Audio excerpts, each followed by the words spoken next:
We're moving in a more agile, future-forward direction, Gregory. Your contributions were foundational, but we need to shed some of our legacy infrastructure. Those were the words, polished, meaningless, delivered from across a slab of Italian marble that probably cost more than my first car. Julian Croft, all of 32 years old, leaned forward in his Herman Miller chair, the picture of corporate authority.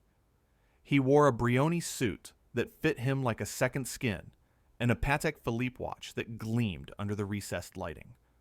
He looked like a man who had never held a tool heavier than a fountain pen.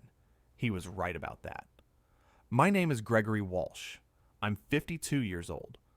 For 28 years, I was the senior structural engineer at Croft & Sterling, the firm Julian's father, Robert, had built from a two-room office into an architectural powerhouse. I was the legacy infrastructure Julian was so eager to shed. The room was silent except for the faint hum of the HVAC system.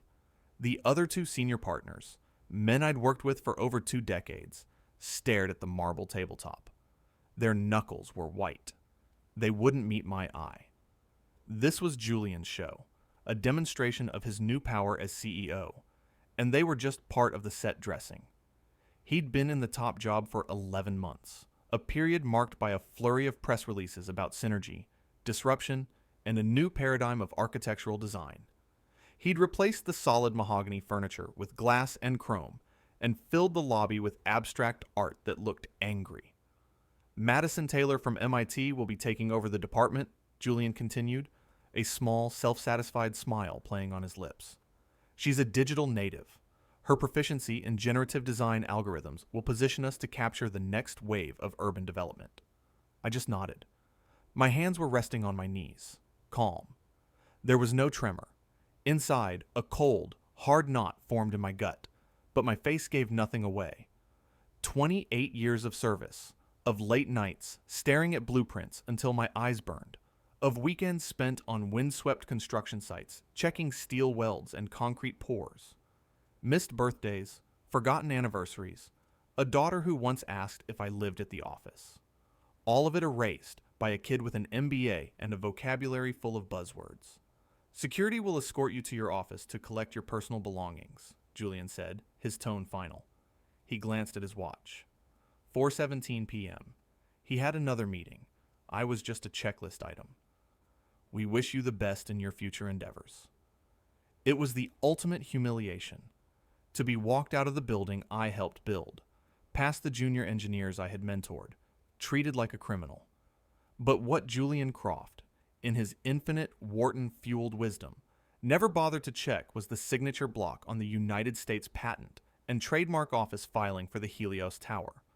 Specifically, patent number 9/821/147. It covered the proprietary composite joinery system that made the tower's iconic, twisting form possible. A system I designed. A patent filed not under the firm's name, but under mine. They thought firing me was the end of the story. They were wrong. It was the beginning of theirs. If you enjoy stories about quiet competence, putting arrogance in its place, hit that like button and subscribe right now. You're going to want to see how this plays out, because the bill for my legacy infrastructure was about to come due, and the price was going to be steep. I joined Croft & Sterling back in 1996. I was 24, fresh out of school with a master's degree, and a head full of theories. The firm was just Robert Croft, his partner Sterling, and a handful of draftsmen in a cramped office that always smelled faintly of burnt coffee. Robert was old school. He was tough, demanding, but fair. He believed in the integrity of a design, the honesty of materials. He could spot a faulty weld from 50 yards away and respected the men who poured the concrete and bolted the steel more than the clients in their corner offices. For years, I was his right hand. We worked side by side, building the firm's reputation one solid, dependable project at a time. I put in the hours. 70, 80-hour weeks were the norm. I remember my daughter, Chloe, was 4 years old, and I missed her preschool graduation because of a foundation crisis on a project downtown. I sat in my truck at 2 a.m., covered in mud, looking at a picture of her in a tiny paper cap, and felt a pang of guilt so sharp it almost made me quit. But I didn't. Robert called me the next day. He didn't apologize. That wasn't his way. He just said, "Gregory, this firm is built on foundations. The ones in the ground, and the ones in this office. You're one of them." He handed me a bonus check for $20,000. It paid for Chloe's braces and the down payment on the house I still live in today. My value wasn't in my title. It was in my memory. I knew the specific tensile strength of the rebar used in the Meridian building back in '02. I knew the name of the foreman whose crew could set I-beams in a high wind. I was the one who got the call when a subcontractor hit a gas line or a city inspector showed up with a grudge. I was the firm's institutional knowledge, the human repository of 2 decades of triumphs and mistakes. All the things that don't show up on a balance sheet, but are the difference between a successful project and a catastrophic failure. Then came the Helios Tower. It was our moonshot, a 70-story skyscraper that would redefine the city's skyline. The design was audacious, a twisting column of glass and steel that seemed to defy gravity. The problem was, conventional engineering couldn't support it. The sheer torsional stress on the core was immense. I spent 18 months in my office, surrounded by calculations and scale models, fueled by coffee and obsession. The breakthrough came at 3 a.m. on a Tuesday. A new way to join composite materials with the steel. Superstructure, a system of interlocking brackets and high tensile polymer sleeves that could absorb and distribute the load. It was elegant, strong, and nobody had ever done it before. That's when Robert proved he was more than just a good engineer. He was a wise man. We were in his office, the final blueprint spread across his wide oak desk. This was back in 2013. Julian was still in business school, probably learning how to leverage assets. "Greg, this joinery system," Robert said, tapping the drawing with a thick finger. "This is yours. Not the firm's. Yours." I told him he was wrong, that it was a team effort. "The team implements," he corrected me, his voice firm. "The vision is singular. We're filing the patent under your name. Gregory Walsh, inventor. The firm will license it from you for $1 a year, as long as you're an employee in good standing. It's an ironclad agreement our lawyers drew up." He saw the confusion on my face. "Look," he said, leaning back, "I'm getting old. Sterling is already retired. Someday my son will be sitting in this chair. Julian is different. He's smart, but he sees numbers, not blueprints. He sees employees as expenses, not assets. This," he tapped the blueprint again, "this protects you. It ensures that the man who designed the heart of this building is always the one who guarantees its strength. Consider it a loyalty bonus." So we did it. Patent number 9, 821,1447, was registered to me, personally. The licensing agreement was signed and filed away. The Helios Tower was built. It was a masterpiece. It won every architectural award imaginable and put Crofton Sterling on the global map. It became the symbol of the city and the foundation of the firm's immense profitability. And in a dusty file cabinet, the paperwork that guaranteed my ultimate control over that foundation sat, forgotten by everyone but me. Julian arrived 11 months before he fired me. Robert had passed away 2 years prior, and the board, placating the family, had installed his son as the new CEO. Julian moved into his father's office, but got rid of the old oak desk. He spoke a different language, a dialect of disruption, optimization, and shareholder value. He saw me as a relic, a man who still used a drafting pencil and checked calculations by hand. He couldn't comprehend that the computer models he fetishized were only as good as the real-world experience of the person inputting the data. He saw my $225,000 salary not as a bargain for 28 years of expertise, but as a bloated expense that could be replaced by a younger, cheaper model. My firing threatened everything. My daughter was a junior at Stanford with tuition costing over $80,000 a year. I had a mortgage, property taxes, and a retirement plan that was predicated on another decade of work. The severance package was insulting. 6 months' pay, contingent on signing a non-disclosure agreement that would have effectively blackballed me from the industry. I was 52. In the world of high-tech engineering, that was practically ancient. Julian was counting on me to be too old, too tired, and too scared to fight. He was wrong on all counts. The day after I was fired, I didn't panic. I didn't rage. I went into my home office, a small, cluttered room filled with books on structural mechanics and material science. I brewed a pot of coffee, the same cheap brand I'd been drinking for 30 years. Then I got to work. My response was not emotional. It was methodical. I approached it like any complex engineering problem. Assess the variables, identify the critical load paths, and develop a plan of execution. First, I called my lawyer, Arthur Jennings. Arthur wasn't a flashy corporate litigator. He was a quiet, unassuming man of 65 who specialized in patent and intellectual property law. He wore tweed jackets and drove a 15-year-old Volvo. He was also the sharpest legal mind I'd ever met. He had been the one who drafted the original patent and licensing agreement with Robert Croft all those years ago. I explained the situation. He listened patiently, without interruption. When I finished, there was a long pause on the line. "Gregory," he said finally, his voice calm and measured. "Robert was a good man, and a smart one. He saw this coming a decade away." I drove to his office that afternoon. We spent 3 hours going over the documents. The patent filing, clear and unambiguous. The licensing agreement, which contained a very specific clause. The license was granted to Croft and Sterling for a fee of $1 per annum, but it was contingent upon my continued employment.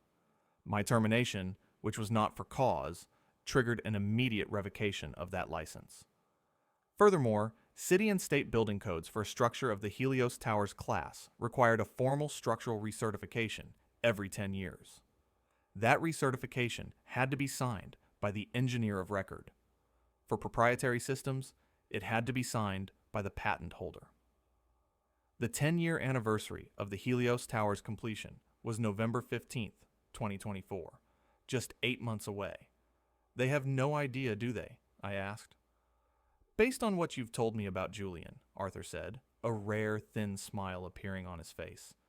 He's probably never read a legal document that wasn't summarized for him on a PowerPoint slide. We do nothing. We wait. So I waited. I refused to sign the severance agreement and the NDA. Croft and Sterling's HR department sent a few threatening letters, which Arthur answered with polite 2-sentence replies. Eventually, they stopped. They assumed I had just given up. I used my savings to start my own small consultancy, Walsh Structural Solutions. I worked out of my home office. My first clients were small-time developers, the kind of people the new, glossy Croft and Sterling wouldn't even return a call to. I designed retaining walls, did seismic retrofits on old brick buildings, and consulted on foundation work for custom homes. It was honest work. It paid the bills. Meanwhile, Julian was transforming Croft and Sterling into his personal vision of a disruptive firm.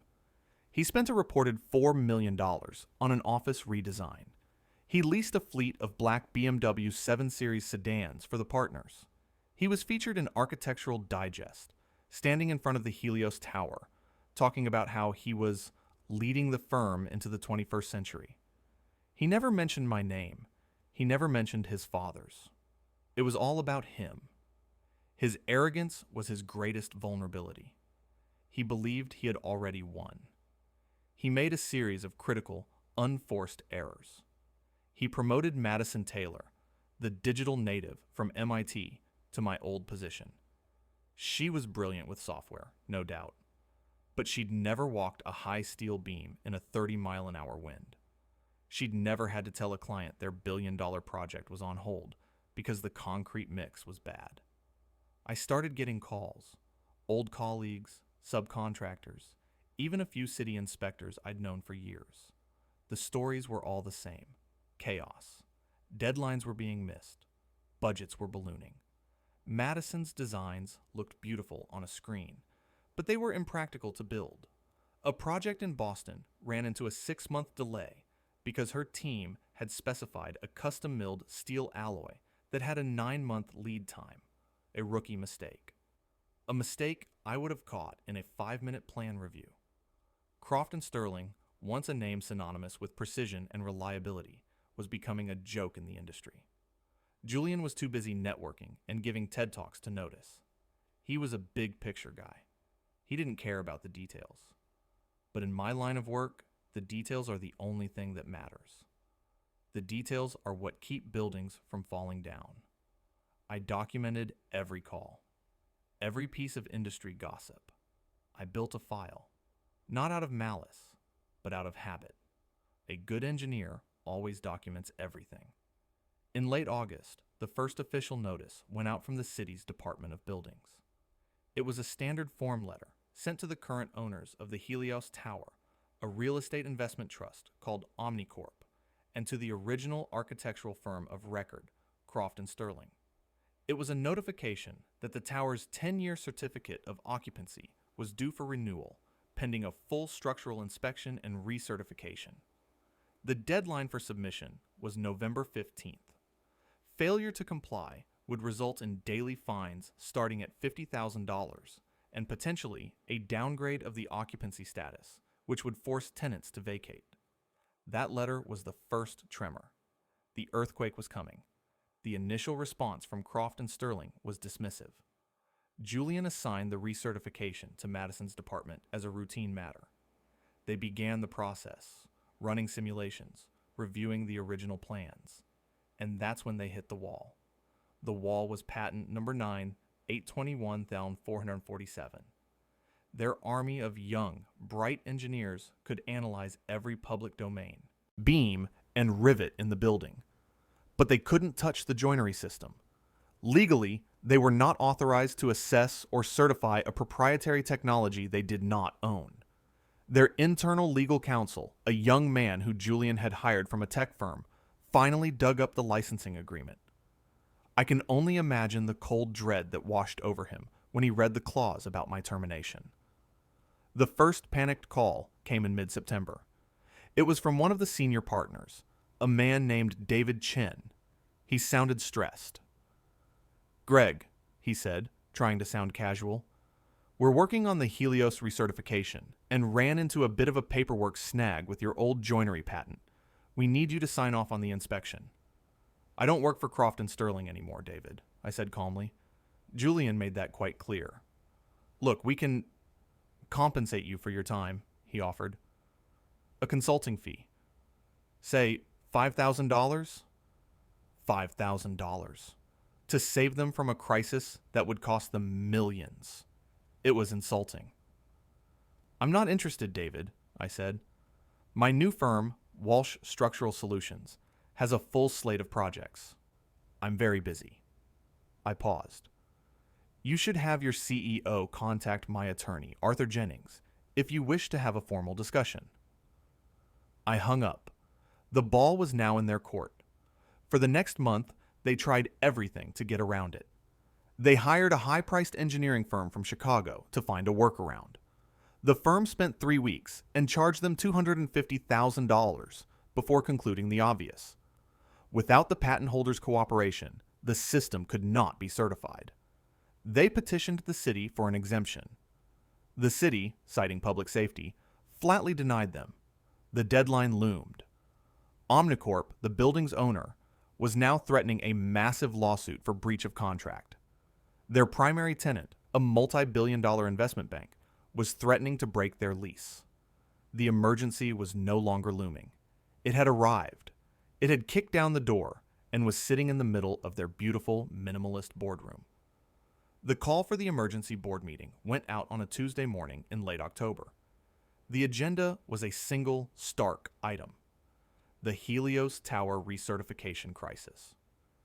Julian had run out of options. He was cornered. I knew, because Arthur had received a dozen increasingly desperate calls from the firm's lawyers. The meeting was scheduled for 2:00 p.m. At 2:15 p.m., Arthur dispatched a courier, a single sealed envelope addressed to the board of directors of Croft & Sterling, care of David Chen, not Julian. Inside was a 2-page letter. I imagined the scene. Julian, trying to project an aura of control he did not feel. He'd be telling the board it was a minor issue, a bureaucratic hurdle being handled by their legal team. He would blame outdated regulations and legacy paperwork from his father's era. He would never, ever admit that his own arrogance was the root cause of the problem. And then, in the middle of his speech, a polite knock on the door. A junior associate would enter and hand the envelope to David Chen. David would open it. His face would go pale as he read the first few lines. He would slide the letter across the marble table to the firm's general counsel, who would read it and slowly, deliberately, take off his glasses and rub his eyes. The power in that room would shift. Instantly, irrevocably. The letter was a masterpiece of calm, legal precision. It laid out the facts in simple, undeniable terms. 1.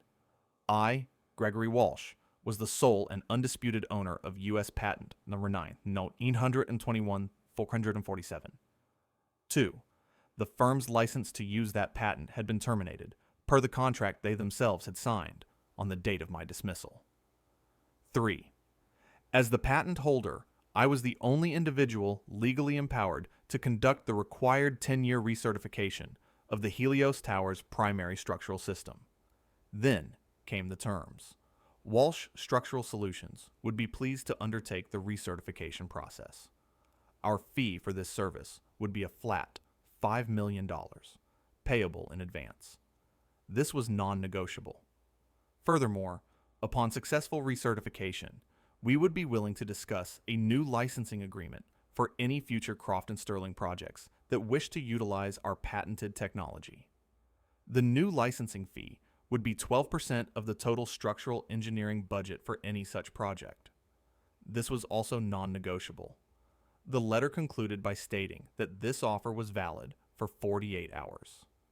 After that, Walsh Structural Solutions would be issuing a public statement to the media, the Department of Buildings, and Omnicorp, detailing the patent dispute and our inability to certify the building's safety due to the current management of Croft & Sterling. It was checkmate. Julian could bluster all he wanted. He could scream about loyalty and teamwork, but the words on that paper were a cage he had built for himself. His authority ended where my ownership began. The vote was, I was later told, unanimous and swift. Julian was instructed to abstain. They accepted my terms in full. The wire transfer for $5 million hit my company's bank account the next morning at 10:32 a.m. My inspection of the Helios Tower was thorough. I spent a week on site, poring over every joint, running ultrasonic scans on the welds, and reviewing every maintenance log from the past decade. The core of the building, my design, was as solid as the day it was built. But I found something else. A small, unauthorized modification made about 6 months prior under Madison Taylor's supervision. They had attached a new broadcast antenna to the spire, and in doing so, had drilled through a non-critical but still integral structural support beam that was part of the patented assembly. They had done it without consulting the original plans or understanding the nuanced load distribution of the system. It was a minor change, but it compromised the integrity of the whole. It violated the patent's precise specifications. I could not, ethically or legally, sign off on the recertification. My report to the board was stark. The building was not in immediate danger, but the unauthorized modification had voided the structural warranty. To be recertified, the entire spire assembly would need to be reinforced. It would require a custom fabricated truss system, a fleet of high-altitude cranes, and a team of specialist welders. It was a massive, complex, and breathtakingly expensive job. My initial estimate for the retrofit was $180 million. That was the final blow. Omnicorp, upon receiving my report, immediately filed a lawsuit against Croft & Sterling for gross negligence, seeking $500 million in damages. The firm's professional liability insurance refused to cover the claim, citing the unauthorized modification as a willful breach of protocol. The house of cards that Julian had built came crashing down. The board fired him. There was no severance package. He was escorted from the building by the same security guards who had walked me out less than a year before. The partners who had sat silently and watched him execute his power play now turned on him with a vengeance. But it was too late. They were all tied to the same sinking ship. The cost of the retrofit, combined with the lawsuit and the flight of their other clients, was a death sentence. Croft & Sterling, a firm with a 40-year legacy, filed for Chapter 11 bankruptcy 6 months later. Its assets, including its iconic office building, were sold off for pennies on the dollar to a larger competitor. The partners lost everything. Their capital investments, their pensions, their reputations. They learned that integrity is not a line item on a spreadsheet. Julian Croft faded from view. He had to sell his penthouse, his collection of modern art, his BMW M5. The last I heard, he was working as a brand consultant for some cryptocurrency startup, still chasing the next big disruption. My life, on the other hand, became quiet. The $5 million fee paid off my mortgage, funded Chloe's education through her PhD, and secured my retirement. Walsh Structural Solutions thrived. My reputation for meticulous, honest work made me the go-to consultant for complex projects. I never grew the firm beyond a handful of trusted engineers. I had no desire to build an empire. A year after their bankruptcy, I bought the old Croft & Sterling office building at auction. I got it for a fraction of its value.